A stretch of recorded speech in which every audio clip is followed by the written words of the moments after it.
the daylight. Telling them all that yesterday's price is not the same price. Eating up wings for breakfast, I can tell you what it tastes like. Wake up and I see red and I still don't got no brake lights. Yeah, feeling super fly. I look in the mirror, see ambition in my eyes. Got more than one formula, they love the way I drive. Yeah, I've been a prize, there's no need to be surprised.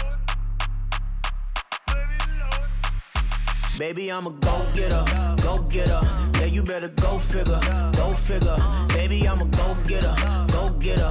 Yeah, you better go figure, go figure. Try and get a big stack in my bag. Boy, you know I'm getting to it, it's like that. Try and get a big stack in my bag. Yeah, you know I'm getting to it, it's like that, like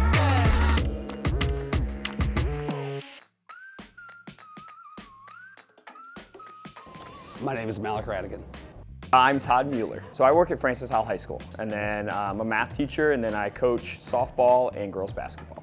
At Howell Central, I'm the head football coach. I'm a teacher here, but I've known Ty since he was 1, I think. So he's like a little brother to me. Role here, Ty's friend, Ty's supporter, Ty's encourager. You know, anything I can do for Ty is he's like family to me. So anything I can do to support him, be there for him, whatever that looks like, that's what I want to do for him. Started going to the Cissell's house back in like 2005, 2006. So, you know, right after he was born, and just kind of been there ever since. So. His obsession with training started like so young.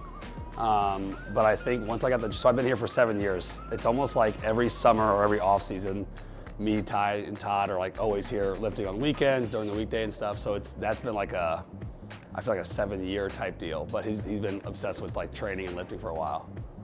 Ty has always been super determined. Ever since he was young, he's always had a goal in mind, and that's to play professional baseball. So watching him realize that dream over the last couple years and kind of feel like, hey, this is possible. Like everything I'm doing is to reach that goal. Watching him mature and have that goal in mind from such a young age to seeing it now is just been an awesome thing. Like he's never wavered. He's always the one trying to get me up to go lift and stuff like that. So like having that dedication from day one has been incredible to see.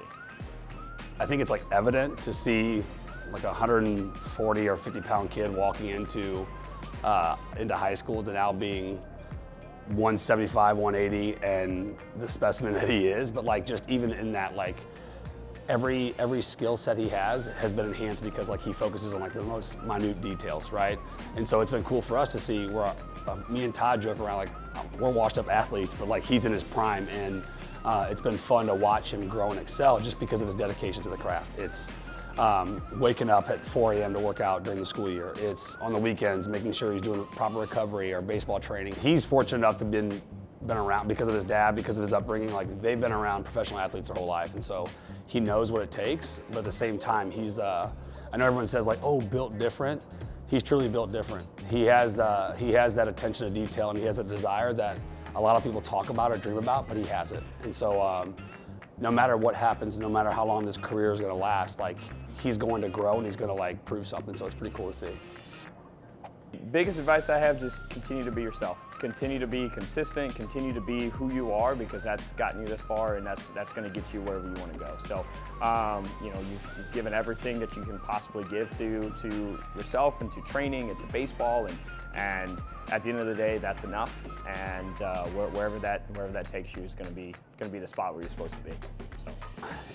He is a rarity, right? Like I like to say, like defy the odds or transcend the stereotypes, but like statistically speaking, like the career and the path that he's on is not common for your average high schooler, right? So my biggest thing is like control the controllables. Like he knows he can control his work ethic, his training habits, and all those things, diet, effort, all those, and he does that, right? There's nothing that no offense to any coach that's like worked with him, but there's nothing that a coach has done that's been like, I took you over the hump. It's like, no, he's done all that on his own because of his dedication.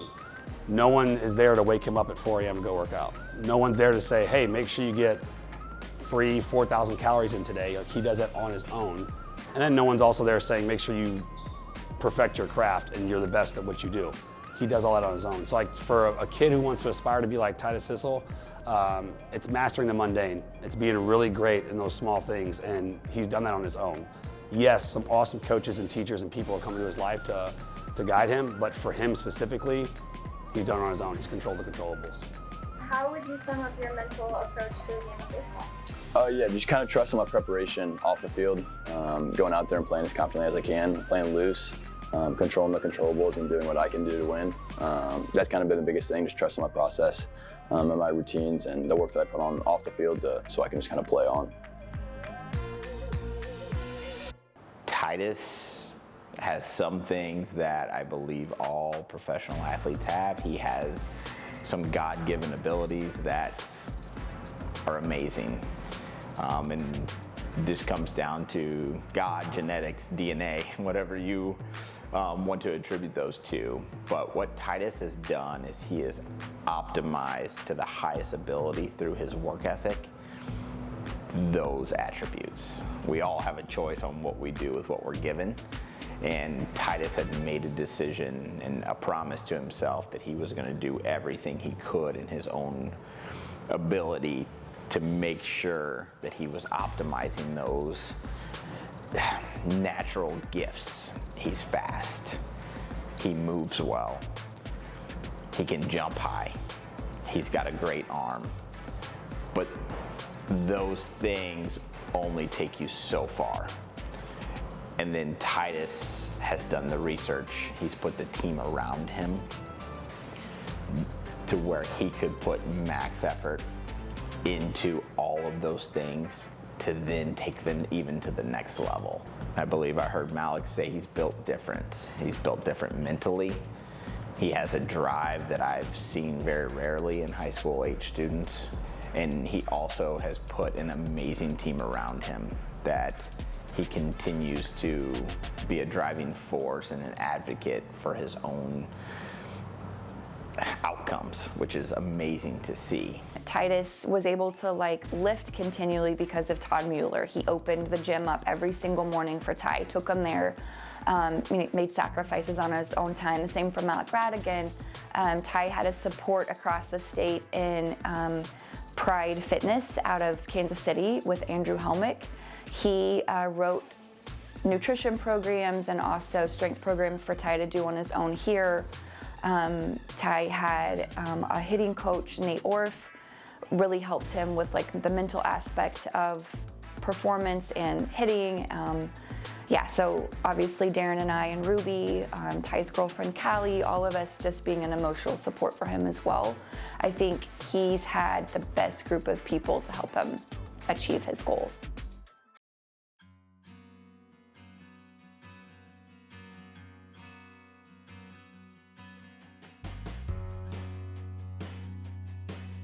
What role would you say Tross has played in your physical health? Yeah, any tweak thing, anytime I honestly just need to talk to someone, I'm feeling something somewhere, having it worked out, keeping me on the field, and that's been a huge part of my success as well, is being able to stay on the field, because if you're not on the field, no one can see you, and then you're not going to be recruited, you're not going to be seen. So staying healthy and being able to ultimately play is the goal. He's been a huge part in my success, and then Austin as well has been a huge part. Forget exactly what year it was, but his dad came in and said to me, he's doing everything to put on weight, he just can't get there. And a little bit of that was just, he was still just young and he was doing all those things, and that was probably his 9th grade or going into 10th grade season. But this is how long Tytus has been focused in doing those things, that he was eating the calories. They were, caloric dense foods. He was doing the workouts, and he had shot up from a height standpoint, which when I originally started treating him, he was shorter than I am, 5'9", I'm 5'9". Quickly he got taller than I am, but putting on that mass, he started to do that sophomore, junior year, kind of slowly started to come. And then his senior year, we really saw the body mass come on. And so we had to really talk about, okay, when we gain and the body changes like that in muscle mass, we have to make sure that we're keeping your mobility up and focus on different areas.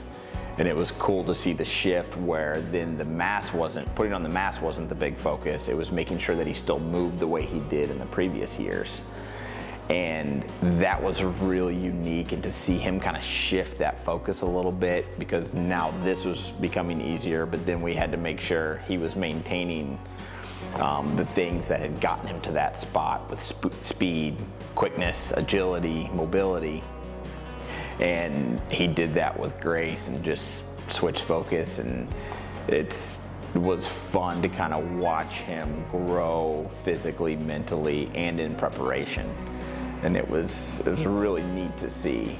But he's definitely a different stature than he was when I first met him. Tytus, luckily, when we talk about injuries, Tytus has never been plagued with a large injury. And we can probably attest that to everything that his parents and he chose to do from a very young age. We've battled many, I will call them, little bumps and bruises that every single athlete across the board, if you play a repetitive sport or if you play a high trauma sport like football, and baseball is different even than like a repetitive sport like running. But he had your typical bumps and bruises that you'll see in a sport like baseball. So we worked through some shoulder stiffness, some wrists, I won't call them injuries, bumps and bruises as well, just from repetitive stress and hitting, and he is a switch hitter. So the mechanics and dynamics of that for an athlete also change and kind of add a couple more ingredients into the pot there. But luckily for Tytus, from his consistency here at Tross with chiropractic care, manual manipulation, his recovery, not only here with Graston and Normatex, but he also was making sure that he was getting proper sleep, proper nutrition, proper hydration. He'd been doing all of those things from such a young age that he was really able to stave off any big injuries, and he's as healthy as I've ever seen him, ending his senior year, which is awesome to see. But that's more of a testament to Tytus and his parents and their decision to kind of make that a priority. I think the parents sometimes get left out in these scenarios, but Tytus wasn't driving himself here in 8th grade and 9th grade, and Tytus wasn't paying the co-pays, and so there's definitely a team effort or a familial effort there to put health first and make prevention a part of the daily routines. It's huge when it comes to student athletes, whether you're going to play collegiately or professionally, or even if you're just trying to optimize your time in high school, which is what the majority of us get to do. But why not do that in a healthy way and to optimize your abilities that you have by making some decisions to take a preventative route and be proactive in your own health care. And Tytus has done that, and he was able to stay, when we talk about injuries being, the larger subgroup of what brings people in here, he was able to really stave all of that off. Are there any disciplines or practices Tytus has that contribute to his overall health and athleticism? I feel like, in the previous answers, that is so much of what makes Ty is the differences and the focus and attention to detail.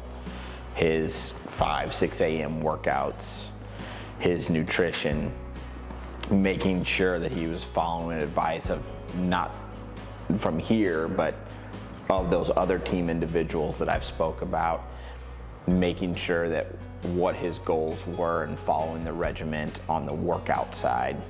I mean, to a T, the attention to detail on every bit of advice he was given was really just impressive.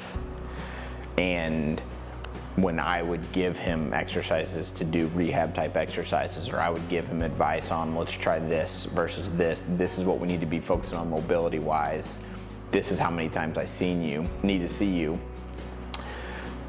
It wasn't a, let's follow it 10%, 20%, which is easy to do. I definitely don't sit on a pedestal, but Tytus went the opposite route. Tytus followed it at 100%, and wasn't just my advice, but other individuals that he had surrounded himself with, which is an amazing attribute of a person is picking and choosing who you're allowing yourself to be around. That's another thing that made Tytus different, and all of that matters. And it was just something that when we say built different, Ty was just built different. We don't see that a lot in individuals or young athletes, and not to the level in which Ty did it.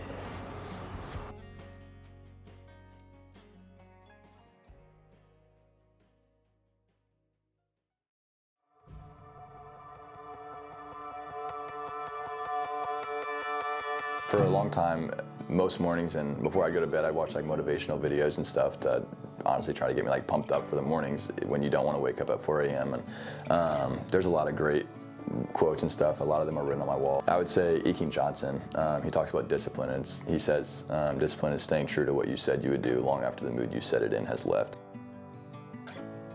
Whenever you're feeling motivated and you're feeling pumped up the night before and you're like, okay, I'm gonna do this, staying true to it the next morning whenever you don't want to do it, you're comfy in your bed, you want to go back to sleep, it's 4 a.m. and instead you have to go hop in 50-degree water and then start your morning. So that's really helped me. These are the dates for the draft that I wrote about a year ago, and then this is the Super 60. I had the draft combine up here, but it obviously, I took it down. And then this is what my grandpa used to say, so I keep that in mind. And then just a bunch of quotes that I try to kind of base my life off of, and some of my favorite quotes and some words of encouragement from people. So yeah, that's kind of what that wall's for. So I'll have to write some new goals down now. I'm starting as a freshman on varsity with my dad as a coach. It wasn't amazing, just because, I mean, I thought it was, but a lot of people didn't like it, which was okay with me. But kind of, it started with your dad's son. That's the only reason you're on the team. And high against Miller, and that's gonna be ball 4. So that's gonna be Miller on first, Hetzel on third, with bringing Tytus Cissell, the youngest player for sure on this team, just a freshman, now coming up to bat in his first at bat as a Viking. Sophomore year after I committed to Mizzou, it was like everyone was saying you're not good enough to go to Mizzou. And then my junior year, when I did really, really good, there wasn't much said. And then my senior year, it's like, oh, he's not good enough to get drafted. So every year it's kind of been like a stepping stone of, okay, he's not good enough to do this, and then I do it, and then he's not good enough to do this, and then I do it. So kind of getting drafted and stuff like that, it's been amazing. Just for me, not proving it to everyone else, but proving it to myself, like, because you obviously hear everything that people are saying, and you want to prove it to them so bad, but at the same time, you have to stay true to yourself, know who you are, and show up and do the work every day so you can prove that.